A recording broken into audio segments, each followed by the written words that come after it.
Hey everyone, my name is Wiz, and today I'm going to go over my armor and subclass builds for the Day 1 Witch Queen raid. Now keep in mind, this is honestly super early, and some aspects of these builds can be subject to change, especially with Void 3.0 coming to Witch Queen.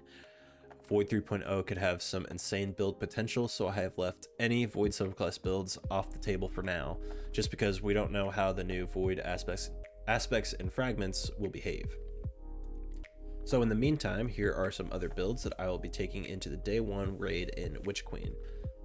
First of all, most likely I'll be playing as my Warlock, as you probably could have guessed. The team I am playing with hasn't really discussed our team composition, but I have a pretty good idea of what the others are going to be playing, so me playing as a Warlock on Day 1 shouldn't be an issue with our team comp. Now for these builds, I have created them in such a way that weapon and mod use is flexible. I have purposely left room on some armor pieces for anti-champ mods and for artifact mods. So with that being said, let me go over the builds I have set up for my Day 1 raid Warlock. Let's start with my Stasis Warlock. This build is heavily focused on ability spamming as much as possible. So let's look at the actual subclass here. So for my aspects, I have Ice Flare Bolts, which basically will chain freeze enemies. And then I have my Bleak Watcher, which is the Stasis Turret. For my fragments, I have Whisper of Fissures, increases the damage and size of the burst of stasis when you destroy a stasis crystal or defeat a frozen target. I have Whisper of Torment, you gain grenade energy each time you take damage from targets, which is good, it helps me feed into my Bleak Watcher. I have Whisper of Shards, shattering a stasis crystal temporarily boosts grenade recharge rate, again feeding into my stasis turret. Shattering additional stasis crystals, increase the duration of this benefit.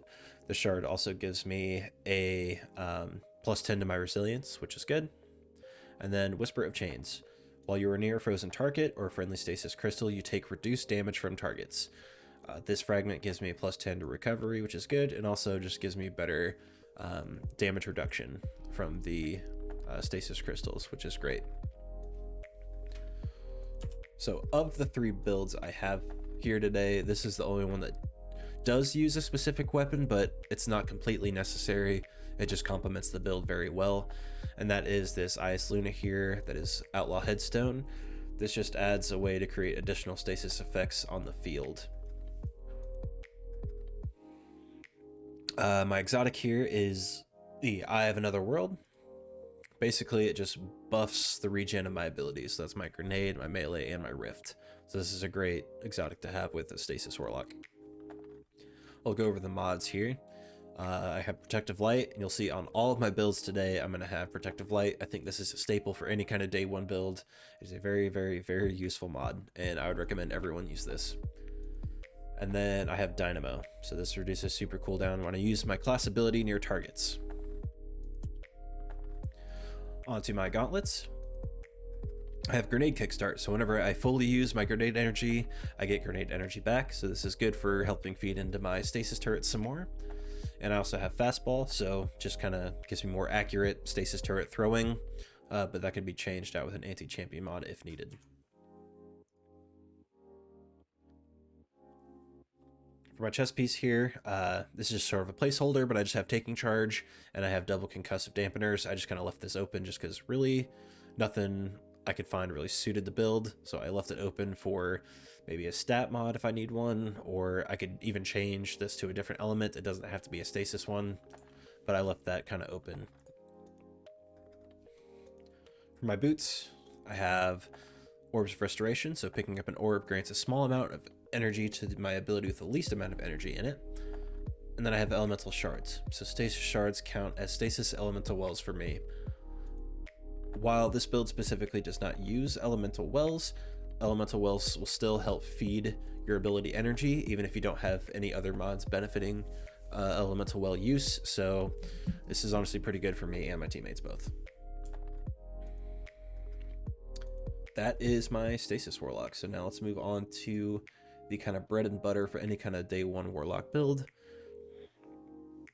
And that is, you guessed it, the Well of Radiance build. So I don't really need to go over Well of Radiance. I think we all know how it works.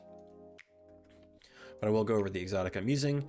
Phoenix Protocol, just getting kills or assists while standing in the well, refund super energy. You can get a pretty decent amount of super energy back using this exotic, so it's very good. You can see here my stat split. I have 100 recov for my rifts and 100 discipline for my healing grenades. Excuse me. This build is very much designed for proactive well use, not necessarily a DPS well, meaning I'm using it for survivability purposes. So let's go over my mods and I'll kind of explain more about that. Excuse me. I have Taking Charge on my helmet, and Dynamo reduces super cooldown when I use my class ability near targets. On my gauntlets, I have Radiant Light, since I'm going to be placing a lot of wells down. Using Radiant Light is good. Using my super causes nearby allies to become charged with light as well. And I also have Fastball just for better healing grenade throwing. And I left the mod slot open here for anti-champ mods if needed. On my chest piece, I have Powerful Friends. Again, just a good charge with light mod. Gives me a free 20 mobility, which is awesome. And then I just have a couple damage resist mods as placeholders. Boots. Protective Light, again, must have.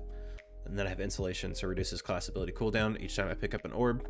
This could be changed out with like Better Already if I wanted. And then I left some slots open for any scavs or maybe holster mods if needed. And then my bond, I have Elemental Light, so defeating a combatant with your super spawns elemental wells that match your subclass type. Again, this particular build doesn't necessarily use elemental wells, but my teammates might be using them. At the very least, they will still feed your ability energy. And then I have Bomber, so it reduces grenade cooldown when using my class ability, which helps me get my healing nades back faster.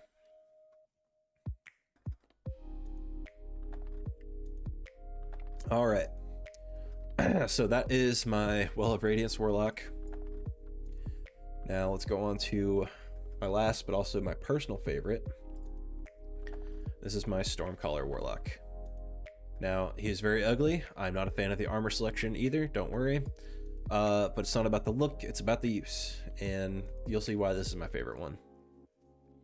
So, start with the subclass. I'm using the bottom tree Stormcaller, and I'll kind of explain more details about why I'm using this particular tree. But the exotic I'm using is Stormdancer's Brace. This is a very much slept on exotic, I think. It is very good. Basically, each target I defeat with Storm Trance increases the damage dealt with it, and it can refund up to 50% of my super energy. And honestly, you don't even need that many kills to get the most out of that perk, which is very good.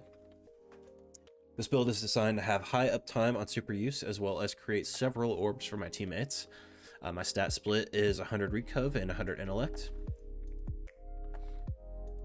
Let's go over the mods here. I have Power Preservation, double power preservation. Super Final Blows create extra orbs of power for your allies, as well as Elemental Light. Defeating a combatant with your super spawns elemental wells that match your subclass type. Now for this, I actually am using elemental well mods, and I'll get more into that.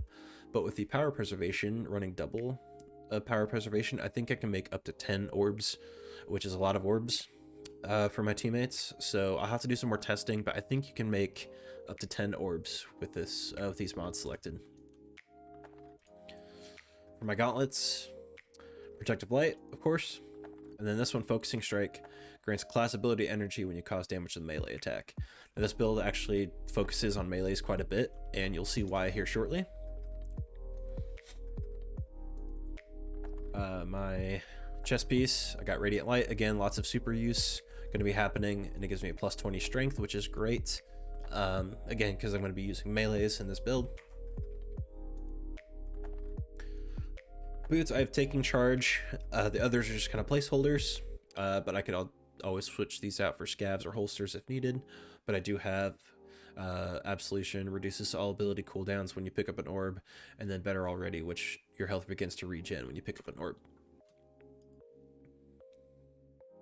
And then my class item. So this is where the Elemental Well mod will actually come in handy. Well of Ions. Picking up an Arc Elemental Well causes your next melee damage to deal increased damage, which I'll be making plenty of Arc Elemental Wells. And then Outreach. Reduces melee cooldown when I use my class ability. And the reason why melees are so important with this build in particular is this ability right here. Rising Storm. This electrocuting melee ability recharges your super, grenade, and melee energy. Honestly, this ability is like having the hands-on mod built into the subclass, so it is very good. While the super energy you get isn't quite as potent as what hands-on would give you, this is still very good. You get a decent chunk of your super energy back. So having high uptime on my melee is pretty important with this build too. Don't sleep on this subclass. I think it has some insane potential, honestly, and I cannot wait to try it out in the day 1 raid. That's pretty much all I got, so thanks for watching. I hope you found this video informative on different build crafting ideas, but mostly I just hope you enjoyed. You can follow me on Twitter. I'm very active on there. I also stream on Twitch from time to time. Links for both of those will be in the description. Thanks again for watching. Stay safe and have a wonderful day.